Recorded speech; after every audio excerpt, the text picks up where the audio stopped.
Mesdames et messieurs, bonjour. Devant la caméra de Jean-Paul Hugo, je suis Gérard Kiswensida Kuala.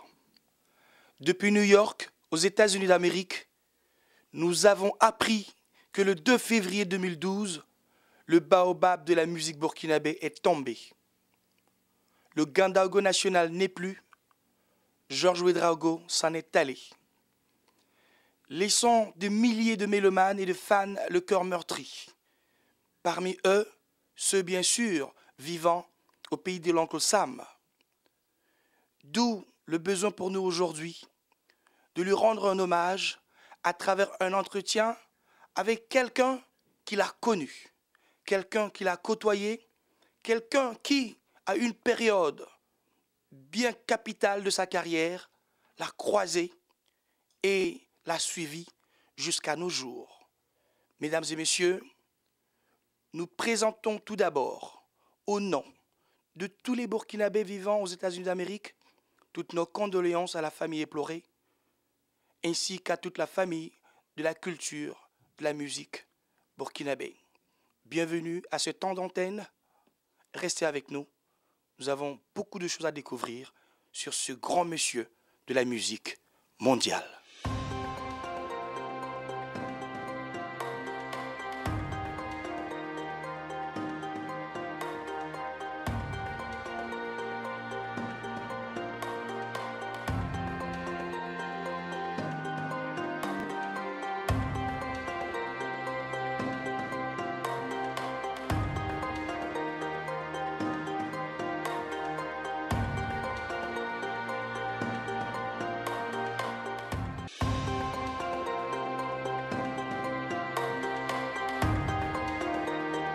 Bonjour.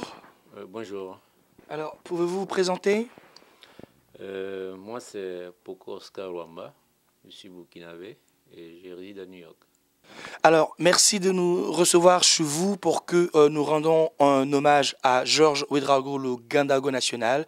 La nouvelle, elle est tombée comme un coup de massue sur la tête de tous les fans, de toutes les personnes qui l'aiment bien, de toutes les personnes qui l'ont connu. Et parmi ces personnes, vous êtes l'une des rares personnes à avoir connu Georges Ouédraogo. Voilà pourquoi nous avons demandé donc à vous rencontrer pour que vous nous parliez un peu de lui.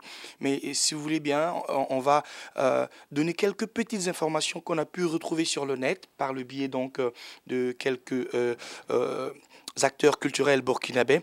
Nous donnons par exemple ces informations de M. Almami Beker Ouédraogo. Alors, c'est le parcours de Georges Ouédraogo en quelque sorte. Et on nous dit que Georges Ouédraogo était auteur, compositeur, batteur, arrangeur et comme on l'a annoncé tantôt, il est décédé donc le jeudi 2 février 2012 à la clinique du cœur de Ouagadougou. Il est artiste, chanteur, poly-instrumentiste et Georges Ouédraogo, le Gandago national, a depuis 1975 dominé la scène musicale nationale. C'est par lui que la musique nationale burkinabé a commencé à s'exporter au début des années 70, à une période où le patrimoine national burkinabé était totalement inconnu à l'extérieur. C'est en 1973 que Georges s'est révélé avec la création du groupe Bozambo. Alors, de par ce parcours, on va retenir une partie importante, c'est l'étape de la Côte d'Ivoire. Et c'est d'ailleurs là-bas que vous l'avez connu. Oui. Racontez-nous un tout petit peu comment vous avez connu Georges Ouédraogo.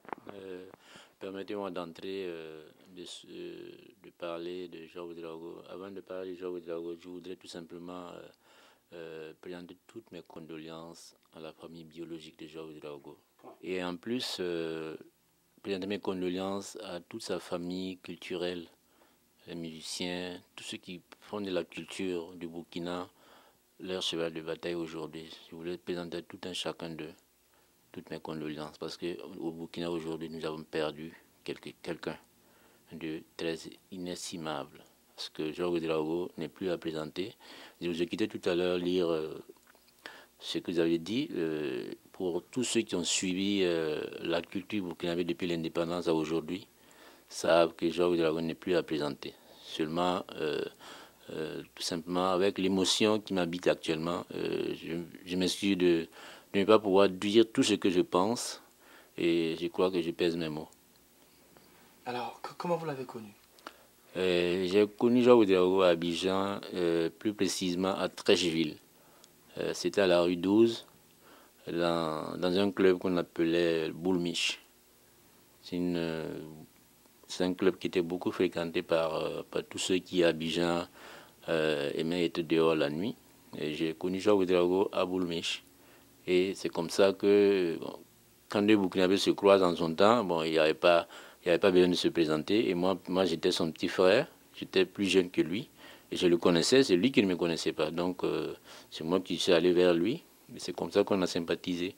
Et depuis lors, je suis resté son petit frère. Il me fréquentait, j'allais chez lui.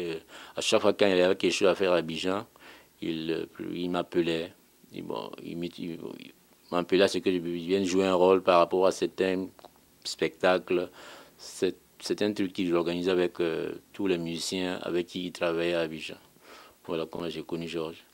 Alors en cette période-là, Georges Ouedraogo était une star déjà adulée en Côte d'Ivoire, pas seulement par les Burkinabés, mais aussi par tous les mélomanes ivoiriens et africains, de par le fait que c'était un vrai artiste.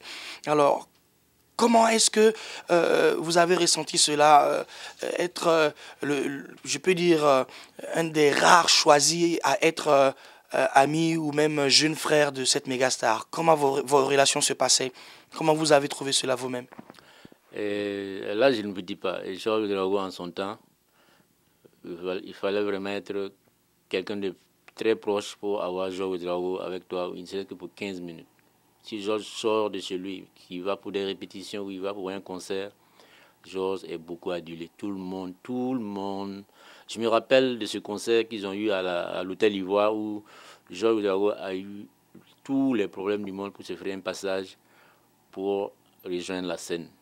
Tellement, franchement, je ne sais pas, mais il y a des voix qui se le rendent mieux que la mienne pour vous dire comment Georges à Abidjan, c'était un seigneur. C'était un seigneur.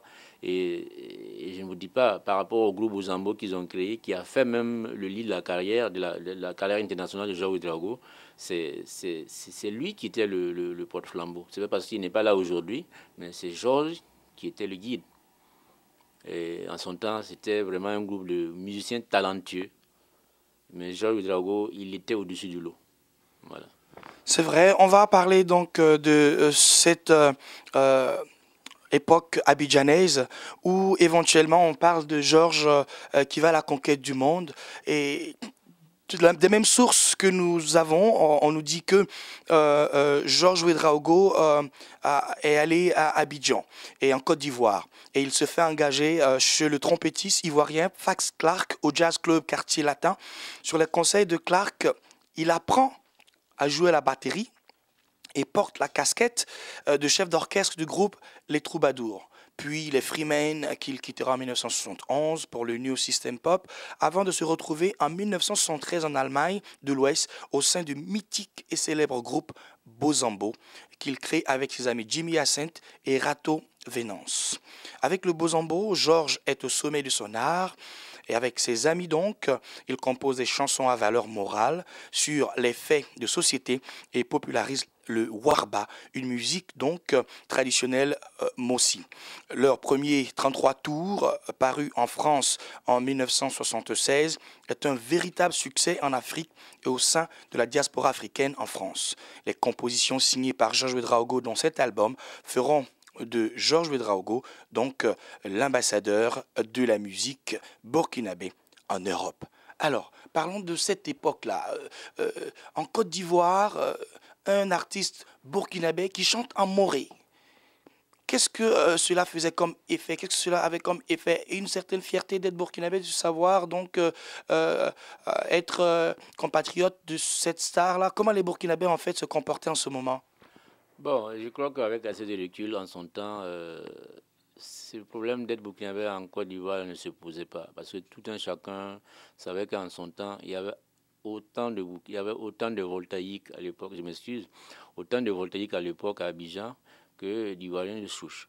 Et la musique, vous le savez, n'a pas de frontières. Quand vous êtes musicien, quand vous êtes un artiste et que vous faites bien votre travail et que tout ce que vous faites intéresse le monde, les gens ne voient plus votre casquette identique. C'est-à-dire que vous venez de tel ou tel pays ou bien vous portez telle ou telle nationalité, les gens ne voient pas cela. C'est de ça, Georges Ouedraogo, il était, bon, vraiment, et puis c'est quelqu'un qui avait la communication facile. Georges, c'est quelqu'un qui était tout en partie. Tout en partie, c'est vraiment l'artiste à souhait qui, en son temps, étaient vraiment ceux qui étaient en train de changer les choses. C'est-à-dire, du début jusqu'à maintenant, Georges n'a pas changé sa ligne de conduite sur le plan musical. C'est-à-dire, il a utilisé notre musique de tiroir qui est le warba, il l'a modernisé, il l'a façonné à sa manière, il a travaillé à ce que cette musique-là soit internationale. C'est pour ça qu'aujourd'hui, tout un chacun de nous, tout Burkinabé qui se reconnaît en cette culture-là, ne peut pas l'oublier.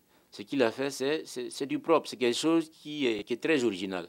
Donc aujourd'hui, même tous les artistes qui marchent en Afrique ou du moins partout ailleurs, c'est tous ceux qui arrivent à faire quelque chose d'original. Même si tu as créé, il faut que tu restes dans ce tempo-là. Il ne faut pas danser warba aujourd'hui, ça marche. Et demain, c'est autre chose qui marche. Je ne vais pas nommer de rythme musical, mais je sais comment ça marche dans le milieu artistique, musical. Et Georges Ouedraogo est resté lui-même. En fait, vous voulez dire que il a fait une musique qui va traverser donc des générations et non une musique de mode. Bien sûr, aujourd'hui, je crois qu'avec assez de recul, aujourd'hui, c'est pas pour dire que Georges était un dieu de la chose, mais nous allons le regretter. Regretter parce que j'ai foi. Je sais qu'il y aura peut-être des gens qui feront mieux que lui. Mais être un porte-flambeau, poser un acte qui va servir à l'humanité, si c'est toi qui as commencé, on te doit tout. Donc, comme il a su rester lui-même, il n'a pas changé de carte, il n'a pas bougé d'un iota, il est resté Georges Ouedraogo. Jusqu'à aujourd'hui, on le pleure aujourd'hui. Justement, restons dans son parcours pour poursuivre et parler donc après qu'il ait quitté le Burkina, il est passé donc par Bobo Dioulasso, qui était quand même, il faut le reconnaître, la capitale culturelle du Burkina Faso. Aussi, cette ville ne l'est toujours, car beaucoup d'artistes du Burkina Faso viennent donc de cette belle ville de Bobo Dioulasso, d'où nous saluons d'ailleurs les ressortissants, que ce soit ici ou au pays de partout de par le monde. Il allait donc en Côte d'Ivoire, où il s'est fait une place au sein donc de la famille musicale ivoirienne. De là, il a eu des amis, il est parti en Europe, en Allemagne, et Bozambo s'est créé. Avec Bozambo, succès phénoménal, succès total. Alors, Bozambo, malheureusement, n'a pas résisté donc à certains problèmes que les groupes malheureusement connaissent. Bozambo s'est disloqué. Le groupe n'existe plus et chacun donc évolue seul. Et Georges a pensé, lui, repartir au pays. Et le retour de Georges n'a pas été aussi joyeux. Alors, dans son parcours, on nous dit, comme un sphinx, le Gandago renaît donc de ses cendres et l'album Ouya, sorti en 1997, puis les opus News MC en 2000 et Rosalie en 2003 lui permettent donc de rester présent sur la scène discographique après son retour au Burkina Faso. La jeune génération découvre un grand artiste. À cette jeunesse, il laisse, on peut le dire, un testament sonore, un héritage musical. Mais souvenez-nous que, au même moment où Georges Ouedraogo retournait au Burkina Faso, vous également étiez rentré donc de la Côte d'Ivoire et vous étiez au Burkina Faso. Et vous avez dû voir, comme beaucoup de gens ont pu le voir également, Georges a eu des périodes très difficiles pour un aussi grand artiste après son retour au Burkina Faso. Expliquez-nous un petit peu. Là, vous avez dit juste, c'est vrai, parce que Georges a vraiment traversé le désert en temps. Et ce n'est un secret pour personne, tout le monde le sait. Et vous saviez, quand vous faites quelque chose sérieusement et honnêtement, il y a toujours un Dieu qui vient vous sortir quand vous êtes dans les ténèbres et vous ramener à la lumière. C'est cela que Georges a pu avoir comme quelqu'un. C'est une confidence qu'il m'a faite et je ne suis pas obligé de le dire, mais je dois le dire parce que cela doit servir à l'histoire. Parce que Georges Ouedraogo, si ce n'a été l'intervention ou du moins le secours de ces derniers, Georges allait mourir peut-être dans l'oubliette. Il fallait que bien Georges revienne dans les années 90, 99, dont vous avez dit, 98, par là avec son premier album Ouya, que tout le monde a connu. Et ensuite, Rosalie, je ne sais pas. Mais justement, dites-nous, qu'est-ce qui s'est passé? Y a-t-il quelqu'un, une personne de bonne volonté qui a aidé Georges? Et si oui, qui, s'il vous plaît? Parce qu'on veut savoir, vous avez connu Georges, justement. C'est des informations comme ça qu'on voudrait bien avoir avec vous aujourd'hui. Ben oui, je disais que je m'en voudrais de ne pas dire. La confidence qu'il m'a faite en son temps, ça ne date pas d'aujourd'hui.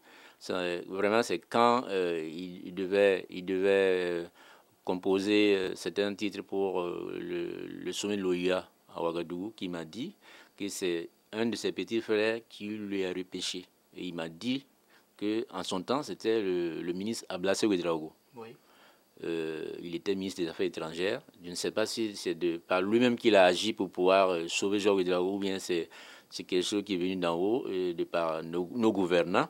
Et d'ailleurs, même, ça devait être comme ça, parce qu'un artiste, c'est comme un ambassadeur, c'est quelqu'un qui se bat pour le pays. Même je profite pour lancer un appel à tous ceux qui peuvent faire quelque chose pour les gens qui font pour le pays. Par exemple, toi qui es assis devant moi, tu fais des choses pour le Burkina, mais jusque-là, je n'ai pas encore vu le petit doigt qui s'est levé pour dire à Gérard Kouala, c'est quelqu'un qu'on peut aider, qu'on doit pousser pour qu'il puisse arriver à faire bien ce qu'il est en train de faire. Merci. Bon, donc, entre parenthèses, mais je crois que Georges Ouedraogo doit sa belle fin-là à M. Ablassé Ouedraogo, si ce n'est que par rapport à ce qu'il m'a dit. Parce que s'il n'était pas revenu sur la scène en son temps, je ne crois pas qu'aujourd'hui, nous-mêmes, Burkinabés, on allait être fiers de la manière dont Georges Ouedraogo allait nous quitter. Justement, alors donc il a traversé des moments difficiles et puis après, grâce à son excellence, le ministre Ablassé Ouedraogo, il a pu donc repartir en studio, enregistrer un album qui a fait encore un tabac, comme toujours. Il a pu se refaire donc une jeunesse. Et la preuve, Georges a beaucoup tourné, il est allé un peu partout, jusqu'à ce que les Burkinabés des États-Unis aient la chance de le voir, car au profit donc des célébrations des fêtes du cinquantenaire, les Burkinabés de la région de Washington ont invité donc des artistes, comme c'est le cas très souvent depuis quelques années, pour venir donc égayer nos compatriotes. Et Georges Ouedraogo faisait partie donc de ces artistes qui sont venus. Et nous avons pu remarquer justement que Georges Ouedraogo, même à ce moment, quand bien même c'était toujours le monsieur élégant, charmant, toujours bien habillé, avait un peu perdu de sa jeunesse, était un tout petit peu fatigué, car avait même du mal à marcher. D'ailleurs, je vous invite à voir des images de ce spectacle que Georges Ouedraogo a donné à Washington. C'était donc en décembre 2010, aux États-Unis d'Amérique, où il a émerveillé une salle, où il y avait beaucoup de Burkinabés venus un peu de partout, et même nos autorités, dont l'épouse de l'ambassadeur, Paramanga Yonli. Regardez.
Alors, on vient de revivre donc ces moments de joie intense avec Georges Ouedraogo à Washington, donc lors de la célébration du cinquantenaire. Et je rappelle que l'événement a été organisé par l'Association des Burkinabés de la région de Washington. Alors, ce jour-là, tout le monde était plus qu'ému de savoir que il y a beaucoup de personnes dans la salle qui même étant des Burkinabés, n'avaient jamais eu la chance de voir un spectacle de Georges Ouedraogo. Et ils sont venus le voir en spectacle ici aux États-Unis. Et même, il faut dire que grâce à Madame Claire Zungrana, après l'étape de Washington, il a aussi donné un autre spectacle à New York ici. En tout cas, il est resté disponible.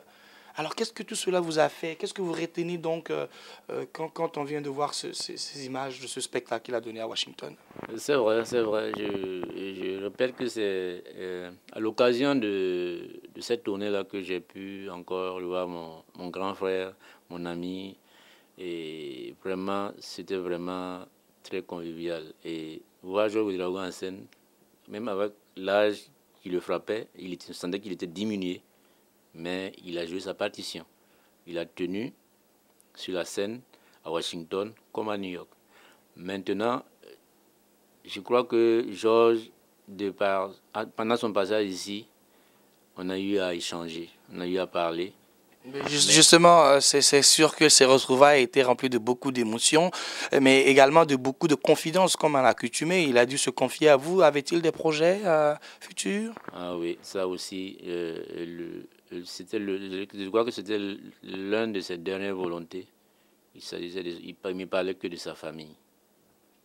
De sa famille et de ce qu'il voulait faire pour son fils, son garçon Athanase, que vraiment il voulait que je fasse tout pour que Athanase vienne rester à côté de moi ici pour aller à l'école, pour continuer, parce que bon, il a l'université et il aimerait que son fils vienne ici pour continuer ses études. C'était le souhait de Georges Ouedraogo, il vous l'a dit, il voudrait bien que son fils vienne étudier et poursuivre ses études aux États-Unis. Je vous dis que c'était le souhait de Georges que son fils vienne étudier ici aux États-Unis. Et ça a été relayé par le fils lui-même et on est resté en contact. Et c'est d'ailleurs même Athanase, il m'a appelé la nuit du mercredi au jeudi à 2 h du matin pour m'annoncer la mauvaise nouvelle. Ça explique combien de fois cette famille et moi, on était très attachés. C'est vrai qu'on le faisait vraiment en toute simplicité, en toute amitié, mais vraiment c'était une famille qui comptait beaucoup pour moi. Et Georges, c'est comme je le disais, même quand j'étais à Ouagadougou, c'était l'un qui m'appelait toujours à la raison quand je faisais quelque chose qui n'était pas bien. Et il me disait toujours ce qu'il pensait. Et il me disait, moi aussi, en tant que petit frère, il y a des choses que je lui dis qu'il prend en compte, parce que la vision de tout un chacun diffère. Mais aujourd'hui, je crois que le souhait le plus ardent de Georges, avant qu'il quitte là, c'est faire de son fils là quelqu'un de demain. Et il voulait bien que l'enfant vienne ici pour pouvoir continuer ses études. Je crois que ceci est très très important. Mesdames et messieurs, peut-être que vous ne l'aurez jamais su, mais grâce à monsieur Oscar Wamba, nous venons d'apprendre que l'un des derniers vœux le plus cher qui tenait au Grand Ouedraogo national, c'était que son fils, Athanase, puisse venir poursuivre ses études ici aux États-Unis d'Amérique. Qui sait, peut-être que lui aussi pourrait un jour être un Grand Ouedraogo national, pas par la musique, mais par une branche quelconque dans la vie, pour aussi être un homme valeureux comme son père pour le Burkina Faso. Alors, à toutes les bonnes personnes, à toutes les âmes sensibles, vous l'avez appris aujourd'hui. Georges Ouedraogo a un grand-fils, un garçon, un grand garçon, qui poursuit ses études actuellement au Burkina Faso et il voudrait bien que lui aussi ait la possibilité de venir dans de meilleures écoles, dans de grandes écoles, ici aux États-Unis. Faites donc parler votre cœur. Alors, je vais revenir sur l'étape précédente, le retour de Georges Ouedraogo, la traversée du désert. Pour vous demander, vous également qui en Côte d'Ivoire avez côtoyé le milieu du show business et avez eu à connaître de grands artistes, vous avez vu un peu comment en Côte d'Ivoire, on aime bien les artistes. On s'occupe de l'artiste pendant et après sa carrière. qu'est-ce qui explique que chez nous au Burkina Faso, un talent pur comme Georges Ouedraogo ait pu traverser des moments difficiles et que même n'eût été l'intervention donc de ministre Ablassé dont vous parliez tantôt, il n'aurait peut-être pas eu cette fin qu'on peut dire quand même assez heureuse, car Georges Ouedraogo, il faut le rappeler, c'est même dans l'écrit que nous avons, dans le récit que nous avons, sa dernière prestation date du samedi 21 janvier dernier sur la scène de l'Institut français de Ouagadougou, ex-centre culturel français, lors de la soirée L'âge d'or de la musique voltaïque. Et ce jour-là, la démarche lourde et légèrement boiteuse, il avait émerveillé et remué la foule de par son filet de voix unique, son swing mélodique et la profondeur de ses textes. Plus jamais, cette sublime voix ne s'élèvera dans le ciel du Faso, c'est vrai, mais Georges Ouedraogo restait un grand monsieur, toujours fidèle à lui-même, avec beaucoup de joie à redonner aux autres.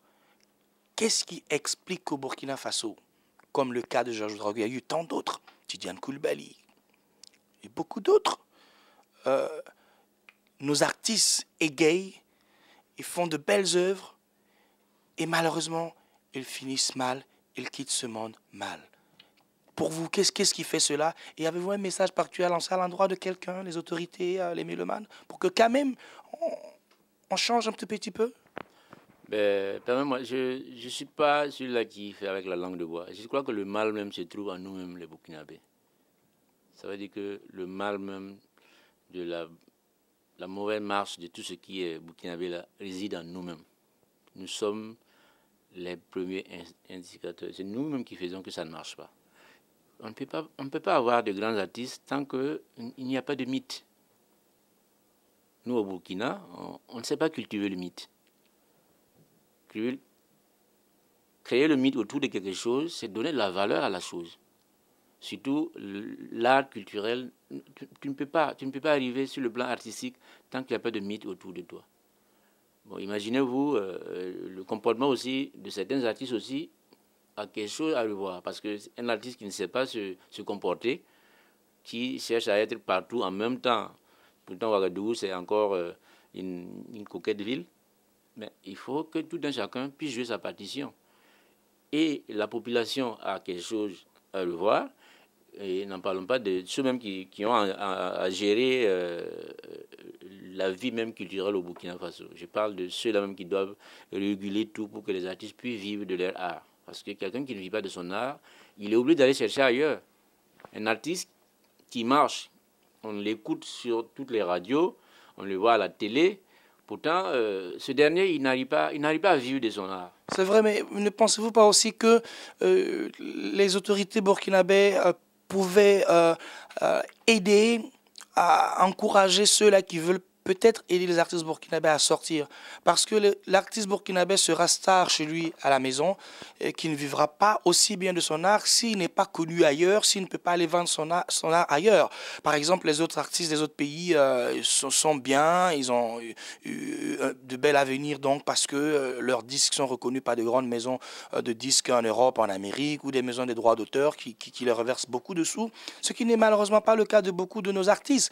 Et les promoteurs privés seuls ne peuvent pas le faire s'il n'y a pas une aide conséquente de la part des autorités, ne serait-ce même que avoir l'aval de ceux-là pour permettre à un artiste d'avoir un visa pour venir jouer, par exemple, ici. Ne pensez-vous pas que c'est avant tout aussi une petite contribution que les autorités auraient pu faire pour aider, pour que tout un chacun joue sa contribution et mieux exporter notre musique? Parce que, par exemple, quand on prend le cas des États-Unis, on peut dire que la musique burkinabé, elle est pratiquement inconnue. Moi, je suis disque jockey quand je joue certaines chansons burkinabé. Les mélomanes sont surpris, ils adorent, ils aiment, ils dansent, mais ils se demandent, mais ça vient d'où? Quand on dit que ça vient de Burkina, les gens sont surpris. Et pourquoi cela? Parce qu'on n'a pas la chance de faire venir ceux-là ici régulièrement, qu'ils jouent à des événements, à des spectacles, pour mieux exporter notre culture.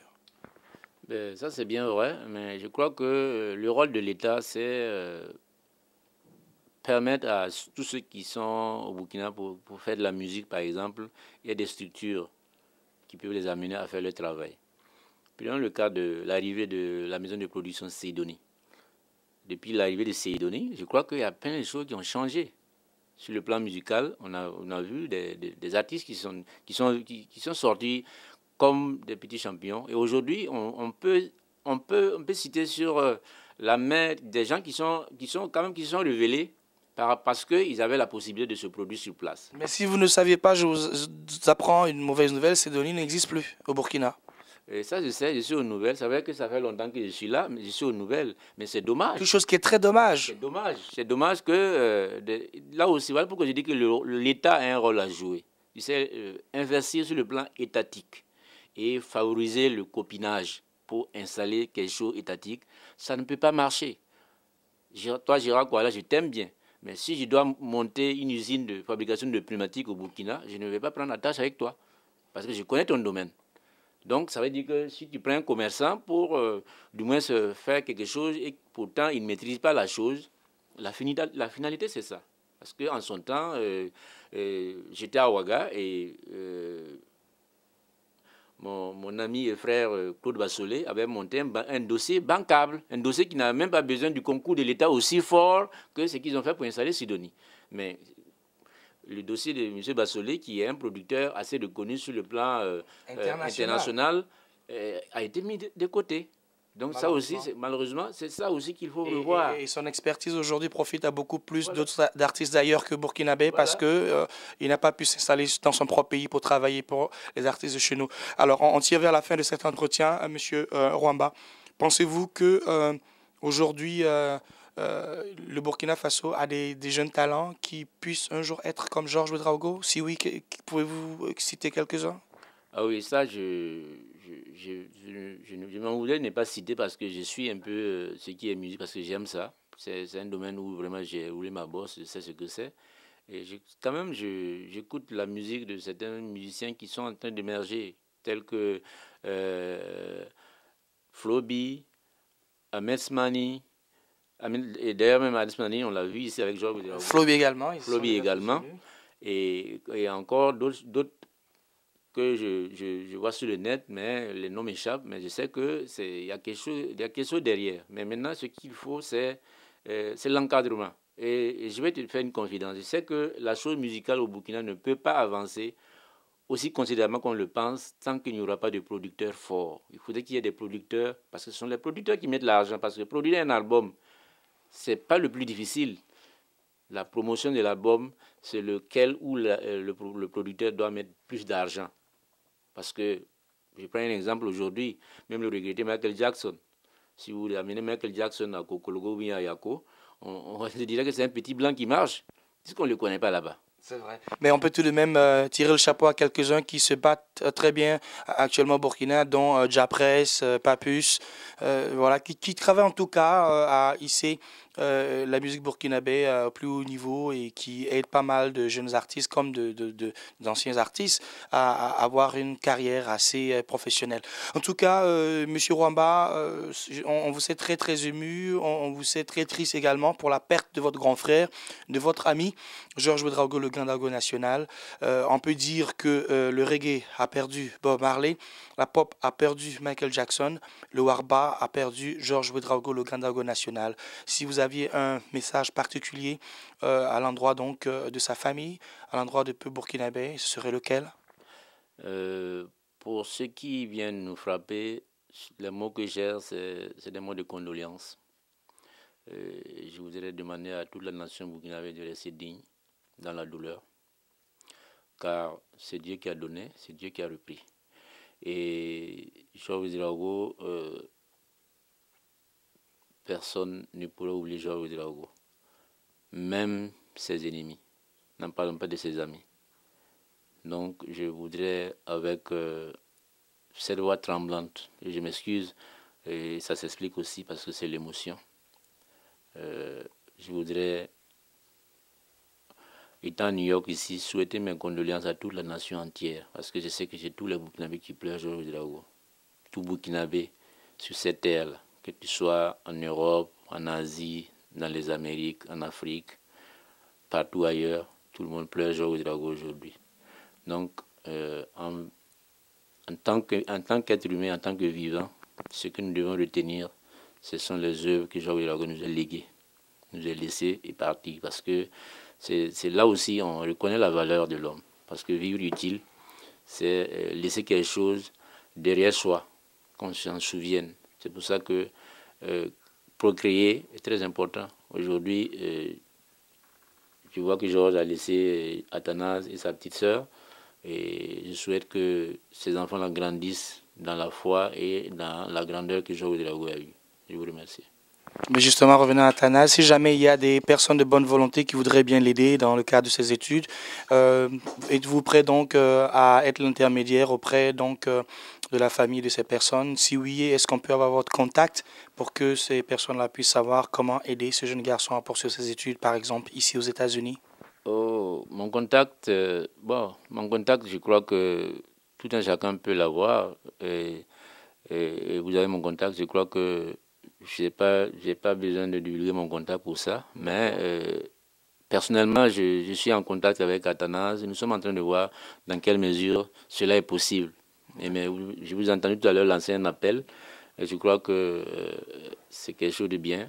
Parce que tout un chacun, dans sa vie de tous les jours, aimerait faire quelque chose de bien pour son prochain.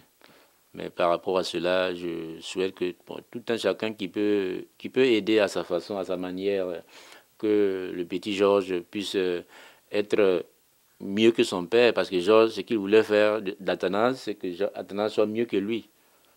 Parce que sur cette terre, je ne vois pas qui est-ce qui va mettre un enfant au monde et ne pas vouloir que l'enfant soit mieux que lui. Donc, en aidant Athanase, nous avons aidé Georges Ouédraogo à accomplir une de ses missions les plus chères. Et une fois encore, je vais finir la morée. Maintenant, bon, son pourhat, sa mise à fin, ni nyasra, ni koumoudou. Georges est Camerounais. La tonne qui est un viva. Puis tarsengi, moi la tonne mane. Il y a soma, n'entend rien à Georges. Ta quitte un béton, il y a mon et ton tarson. Merci, M. Rwamba. Sur ce, nous allons nous quitter. Vous qui nous suivez au Burkina Faso et partout dans le monde entier. C'est depuis New York, aux États-Unis d'Amérique, que grâce à la caméra de Jean-Paul Hugo, moi, Gérard Kiswin Sidakwala, ai pu vous présenter ce téléma d'hommage au Gandago national, Georges Ouédraogo. Lui et moi, quand on se voyait, je l'appelais papa. Il m'appelait mon fils. Alors, au revoir papa, que la terre te soit légère. Repose en paix, le Gandago national. Tu resteras à jamais dans nos cœurs, Georges Ouédraogo.